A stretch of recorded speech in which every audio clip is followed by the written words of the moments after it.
Native people, Native culture, Native knowledge. Hi, I'm Jeannie Green, bringing you award-winning Heartbeat Alaska. Bringing you national and international Native news, this is award-winning Heartbeat Alaska, the premier Native voice in Native programming. There's a heartbeat, louder thunder, revolution is in the air. There's a heartbeat deep inside our mother. Are you too cool? Now, with Heartbeat Alaska, here's Jeannie Green. Hello, welcome to Heartbeat Alaska, Native news and Native information. I'm Jeannie Green. Thank you so much for joining us. Hello to my good friends in Western Alaska. Nice to have you with us. Hello to my good friends all over the state. Heartbeat Alaska's Native news, and it's produced in Anchorage, Alaska, just for you. Today we travel to the Yupik village of Quinhagak, Alaska. It's a wonderful village, especially this time of year. It's also the site of a popular fishing river, and it's causing problems for the local natives. John Active is up next with Native news across the country, and then we're off to Quinhagak, Alaska to go fishing on the river, to go to a spirit camp and a fish camp. Don't go away. I'll be right back.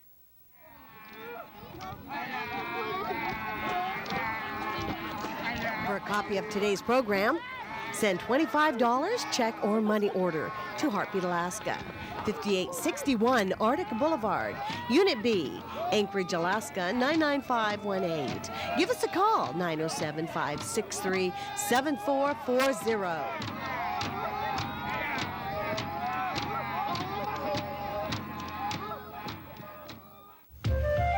Heartbeat Alaska is brought to you in part by the Division of Alcoholism and Drug Abuse and the Alaska Council on Prevention of Alcohol and Drug Abuse. Together, preventing substance abuse statewide. And by Ute Air Alaska, official airlines of Heartbeat Alaska. Ute Air Alaska, taking you home. John Active is here with Native news across the country.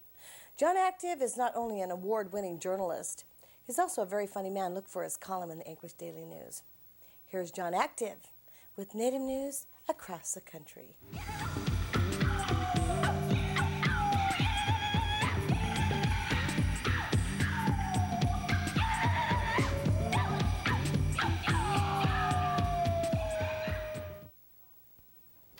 Hi, I'm John Active. Welcome to Native news across the country, especially Quinhagak. Hello. First of all, from Washington, D.C., the Senate Interior Appropriations Committee cut President Clinton's Indian budget by over $140 million, and the cuts don't bode well for law enforcement and safe school initiatives for tribes across the nation. BI officials say Indian programs were the only department under the Interior that did not see an increase in their budgets. Last week, Assistant Secretary Kevin Grover said law enforcement had been earmarked as a priority because increasingly violent crimes are being committed on reservations nationwide, and the offenders are younger. Police, jails, courts, child protection, and crime prevention are the 5 areas that would have received a $7 million increase in the president's Indian budget. Safe learning environment for Indian children will also suffer under the Appropriations Acts. The Appropriations budget will now go to the full Senate Conference Committee, then will be discussed on the House side of Congress. The full bill is expected to go before Congress by August.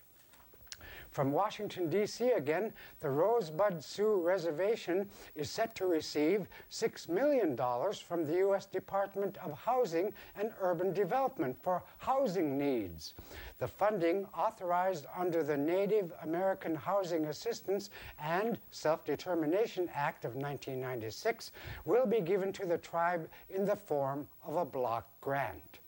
From St. Paul, Minnesota, Luella Seeley, coordinator of the Minnesota Chippewa Tribe Area Agency on Aging in Cass Lake, has received the 1998 Louise B. Gerard Award for contributions to rural older Americans from the National Association of State Units on Aging in Washington, D.C.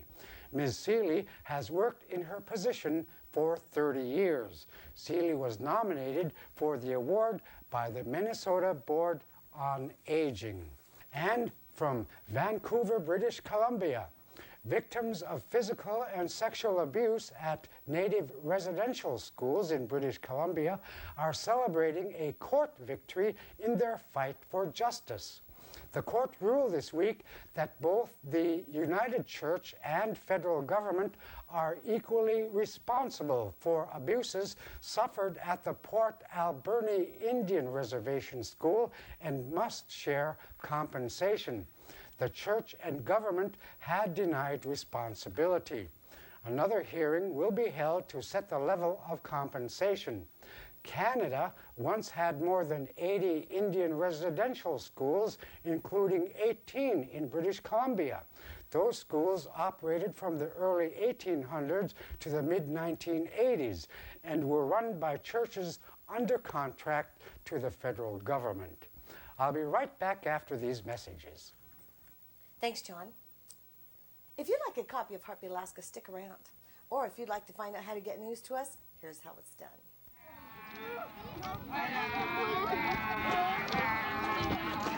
For a copy of today's program, send $25 check or money order to Heartbeat Alaska, 5861 Arctic Boulevard, Unit B, Anchorage, Alaska 99518. Give us a call, 907-563-7440.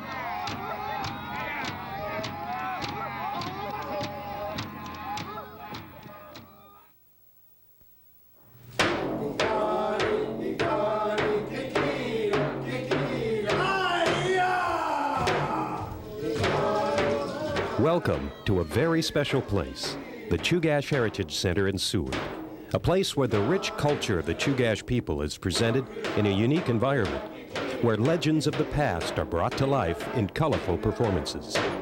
I needed the younger people, our future, to make that connection with our past, which are the elders, and save who we are. Very, very impressive show. I just loved the show. It was really wonderful. It's absolutely a must for you to see. I'm proud that we have a place now where we can show our heritage and teach other people besides just our own culture. For a truly remarkable experience, visit the Chugach Heritage Center in Seward, where exciting performances and unique exhibits take you beyond the legends.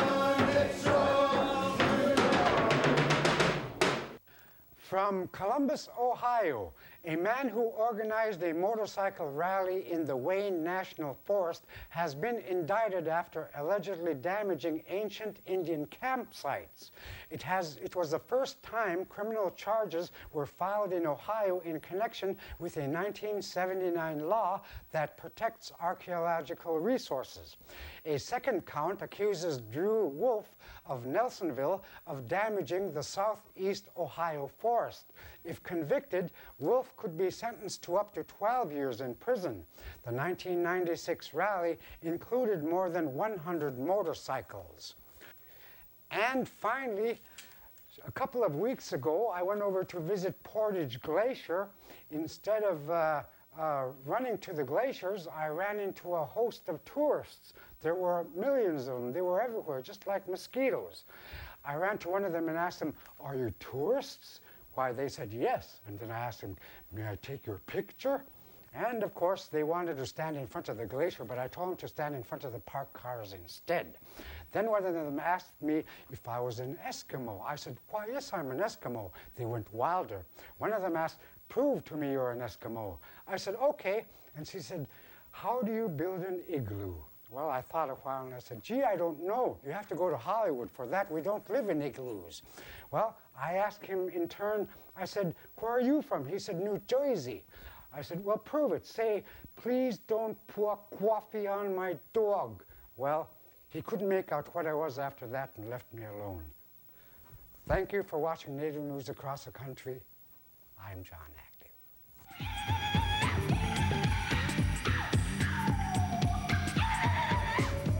Thank you so much, John Active. We travel now to Yupik country, Quinhagak, Alaska.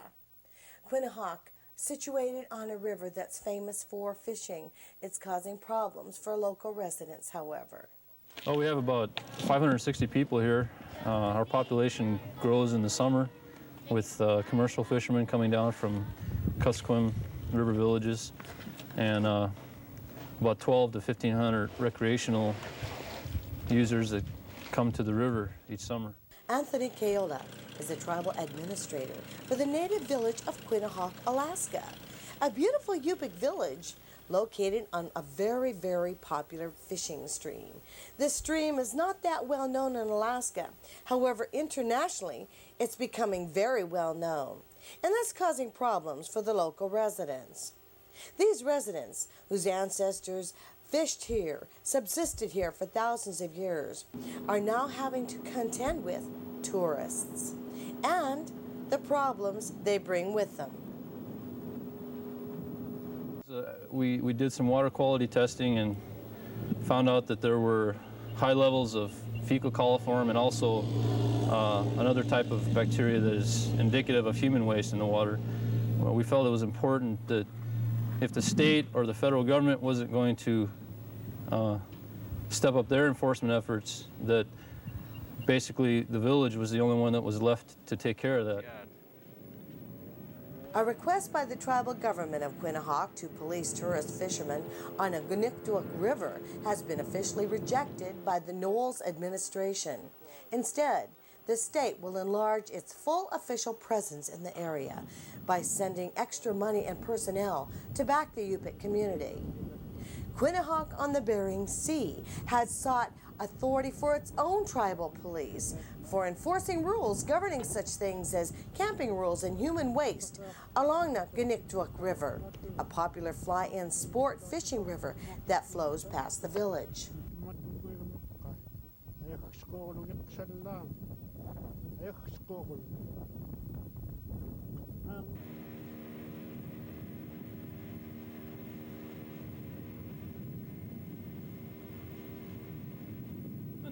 Even the state has admitted that there is an enforcement vacuum on the river. They don't even seem to have any authority to delegate to the river rangers.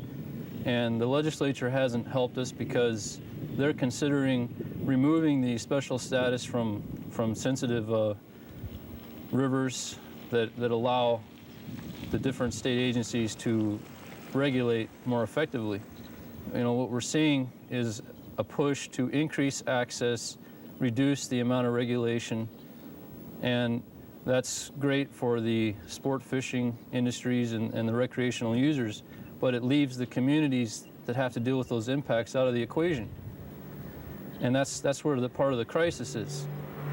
From the community's point of view, we see an enormous number of people coming to the river with no ability by the community to mitigate the impact of those users on the river. And that's what we're concerned about. Some regulations need to be in place and they need to be enforced. In the past years, it's changed a lot. Last year, we had a little bit more authority last year, but this year it's a whole different story. We can only inform them that, you know, what they're doing is wrong. Like if they're camping on a state gravel bar which has no vegetation on it, that means they can stay 3 days, then move 1 mile away from that campsite. And if they're camping on a vegetated area that's corporation land or private land or native allotment. I think as far as our tribal police, you know, we have extended an olive branch to the state to partner with the state, to work together, to use the resources that we've brought to Quinhagak to address the community's concerns, to protect the fishery and the resources. And it's discouraging at this point that we can't seem to get some type of official relationship going where our tribal police are more than just taxi drivers on the river. You know, we're doing things in all areas, not just in law enforcement, but in fisheries. We're providing data to the state for fish and game, counting salmon.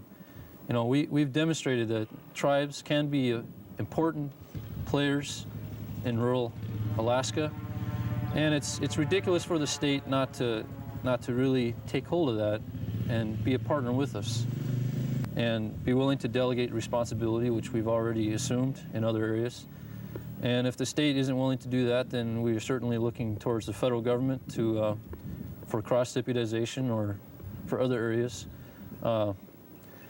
People have said that under a federal takeover for subsistence, that they talk about the past and how the fisheries have been mismanaged, but we actually see that as an opportunity because the federal government has been working with tribes for decades, and they seem to be more equipped to work with tribes and involve tribes in the management and in co-management. So to us it's an opportunity. Of course, we'd like that same opportunity with the state, and hopefully one day the state will wake up and realize what they're missing. A popular fly-in sport fishing river that flows past the village. The river and its gravel bars are managed by the state, but village officials have complained for years that state officials rarely show up in the area, leaving no real authority. Quinhagak said it was willing to patrol the river under close state supervision. State officials agree, though, there are problems, particularly with human waste left on the gravel bars by anglers. The village draws its drinking water from the Kanichtuk.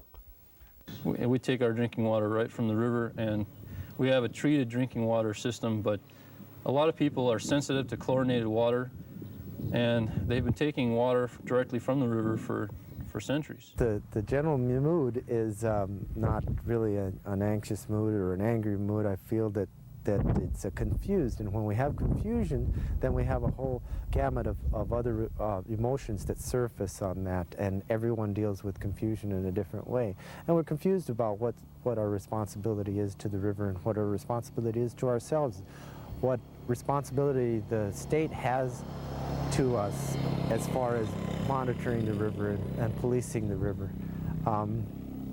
Those are concerns. Those are very important concerns that affect us on a regular basis, that will affect us historically.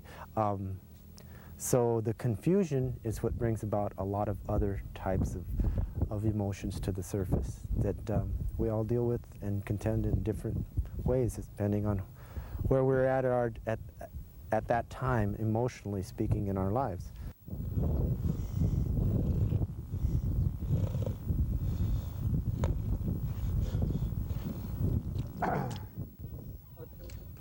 Along with the tourists brings a new way of looking at the world, a way the elders find puzzling.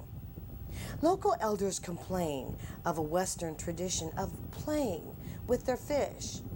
Most people know it as catch and release. The elders disapprove of this callous playing with their food and often see the wounds of such activity. Thank you so much, residents of Quinhagak, Alaska, for your help on this story. We appreciate the courtesy that you showed our cameraman. And I'd like to thank you once again for helping make it possible financially for us to get to your village. Heartbeat Alaska's Native News created to help Native people, to show our perspective to the rest of the world. I hope that by showing your plight in Quinhagak, that there may be some changes in the future. Let's take a moment now for some rock and roll. I'll be back real soon.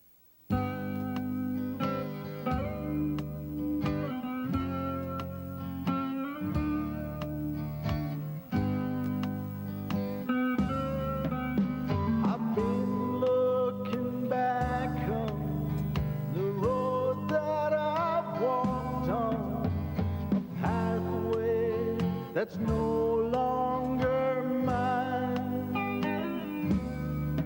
'Cause Lord, I've seen so clearly how me living your way means leaving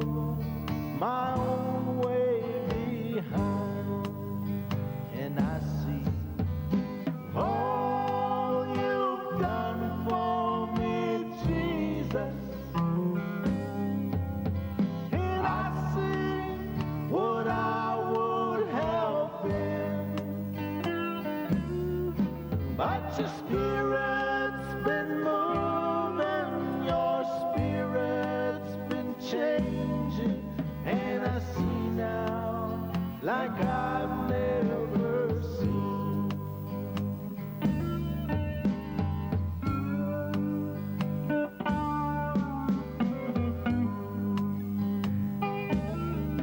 Lord, it's been good seeing your spirit's at working.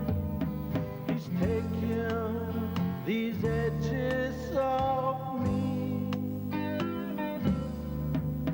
And Lord, I've been changing, but how well you know, Lord, sometimes change don't come easily. But I see all you've done for me, Jesus. And I see what I would have been. But your spirit's been moving, your spirit's been changing. And I see now like I've never seen. I see now like I've never seen.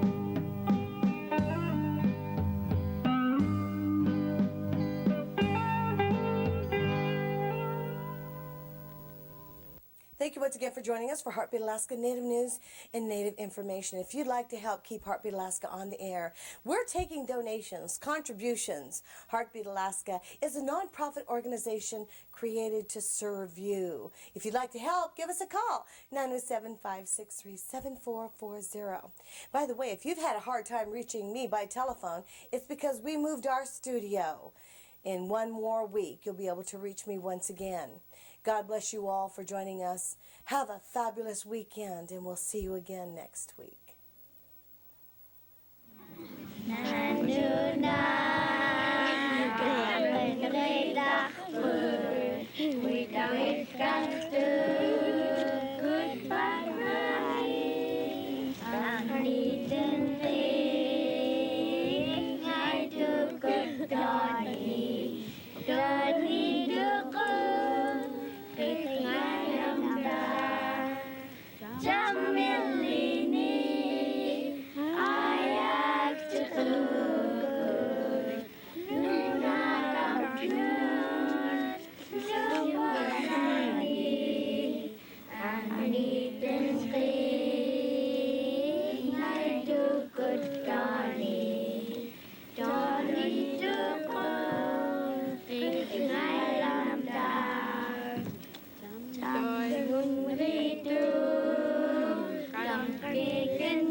Good